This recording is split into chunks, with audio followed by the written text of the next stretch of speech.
يا أيها المزمل قم الليل إلا قليلا نصفه أو انقص منه قليلا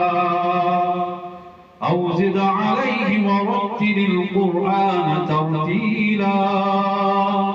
إنا سنلقي عليك قولا ثقيلا إن ناشئة الليل هي أشد وطئا وأقوم قيلا إن لك في النهار سبحا طويلا واذكر اسم ربك وتبتل إليه تبتيلا رب المشرق والمغرب لا إله إلا هو فاتخذه وكيلا واصبر على ما يقولون واهجرهم هجرا جميلا وذرني والمكذبين أولي النعمة ومهلهم قليلا إن لدينا أنكالا وجحيما وطعاما ذا غصة وعذابا أليما يوم ترجف الأرض والجبال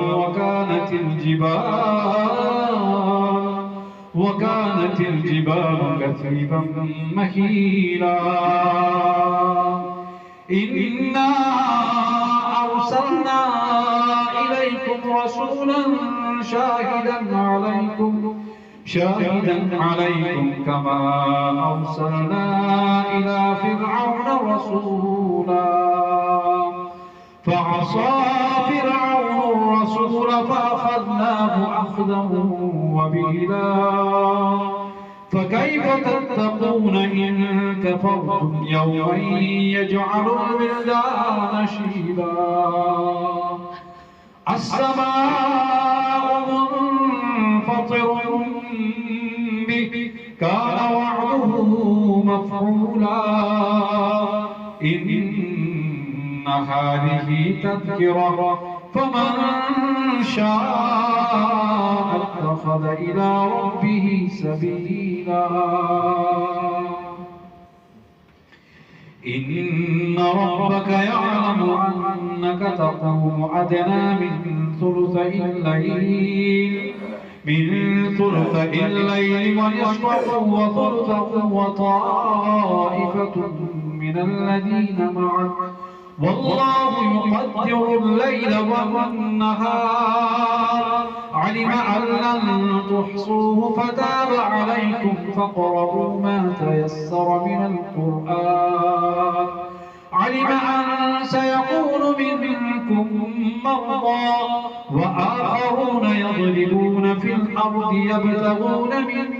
فضل الله وآخرون يقاتلون في سبيل الله فاقرؤوا ما تيسر منه وأقيموا الصلاة وآتوا الزكاة وأقرضوا الله قرضا حسنا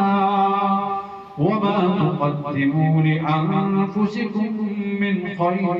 تجدوه عند الله هو خيرا وأعظم أجرا واستغفروا الله إن الله غفور رحيم